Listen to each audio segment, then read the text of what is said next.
A ver, la idea del individuo nos parece algo tan, pero tan natural, ¿no? Como respirar. Pero, ¿y si les dijera que es en realidad una invención?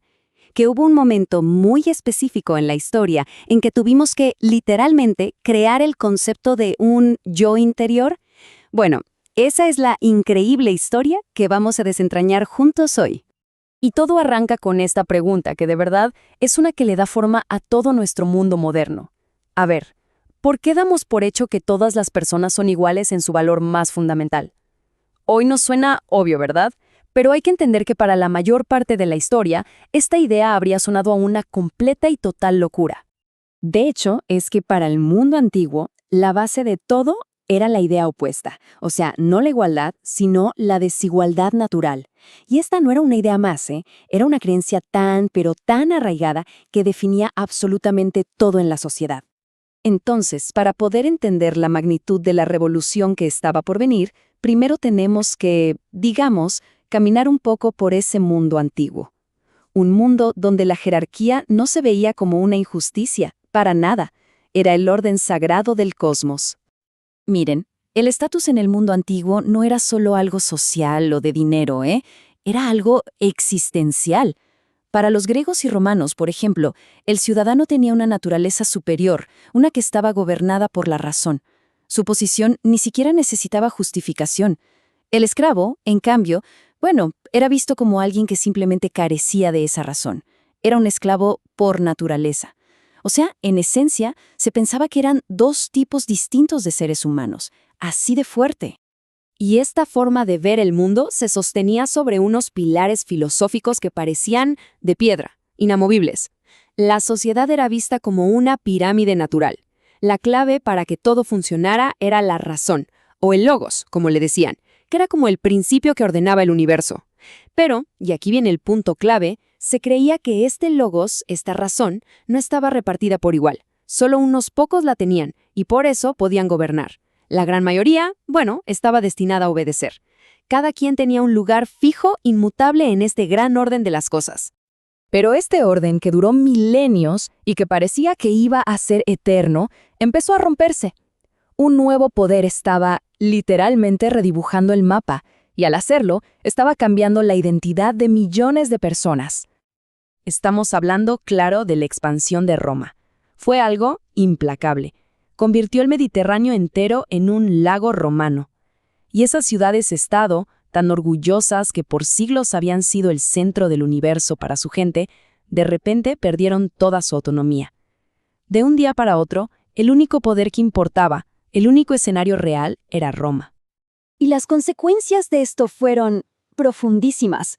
Los ciudadanos de estas ciudades, que antes eran protagonistas de sus propias historias, se convirtieron en simples espectadores. Espectadores de un poder lejano, gigante, casi incomprensible. Sus roles de siempre, su sentido de pertenencia, hasta sus propios dioses locales, todo empezó a desvanecerse, a perder sentido. Y claro, esto provocó una crisis de identidad masiva. Piénsenlo. Si la identidad de una persona ya no venía de su ciudad, de su familia o de su rol social, entonces, ¿quién era esa persona? Este tremendo vacío, tanto espiritual como social, dejó a la gente buscando desesperadamente nuevas respuestas. Y justo en ese vacío, una idea radicalmente distinta empezó a ganar fuerza. Una idea que no venía de la filosofía griega, no. Venía de una tradición religiosa que ofrecía una manera completamente nueva de entender el mundo y también de entender el poder. Aquí estamos viendo básicamente un choque de universos. Por un lado, el pensamiento greco-romano, donde la clave es la razón, el logos. La ley es algo que se deduce, que se descubre observando la naturaleza. Por otro lado, el pensamiento judío. Aquí la clave no es la razón, sino la voluntad de un Dios único. La ley no se deduce, se recibe como un mandato, como una orden directa. Uno es un sistema basado en entender, el otro en obedecer. Y de pronto, esa idea judía empezó a sonar extrañamente familiar. ¿Por qué? Porque la experiencia de todos los días, la de ser gobernado por la voluntad lejana e incomprensible de un emperador en Roma, Era un espejo casi perfecto de la idea de un Dios único y todopoderoso que dicta sus leyes desde el cielo.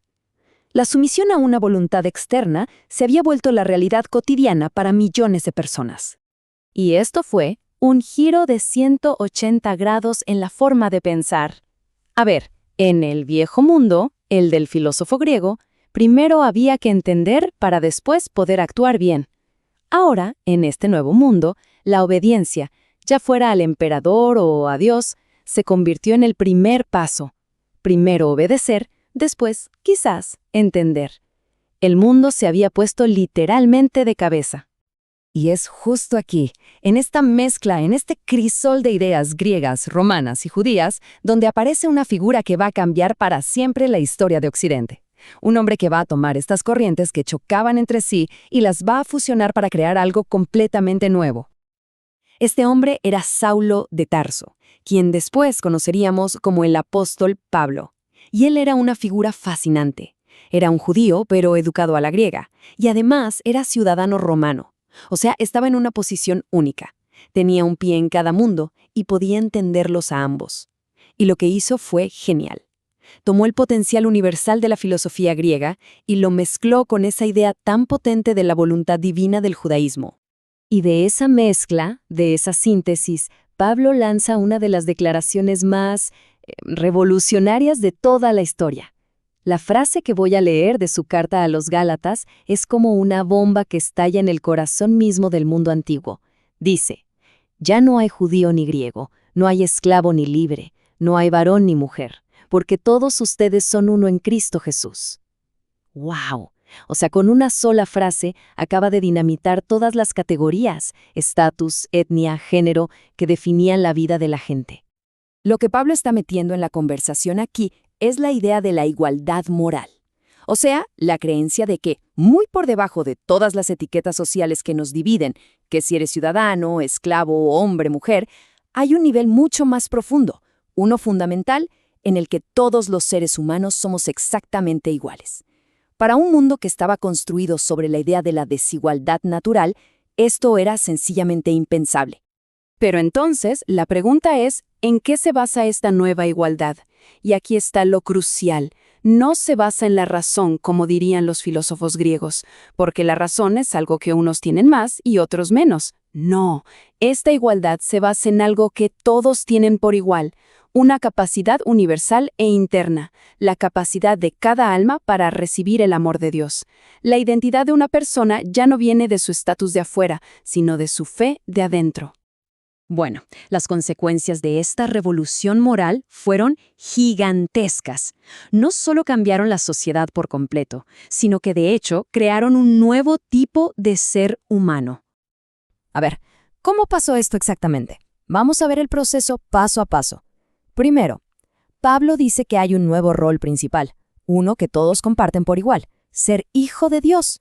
Segundo, de repente, todos los demás roles que una persona tenía, ser padre, esclavo, soldado, lo que sea, se vuelven secundarios.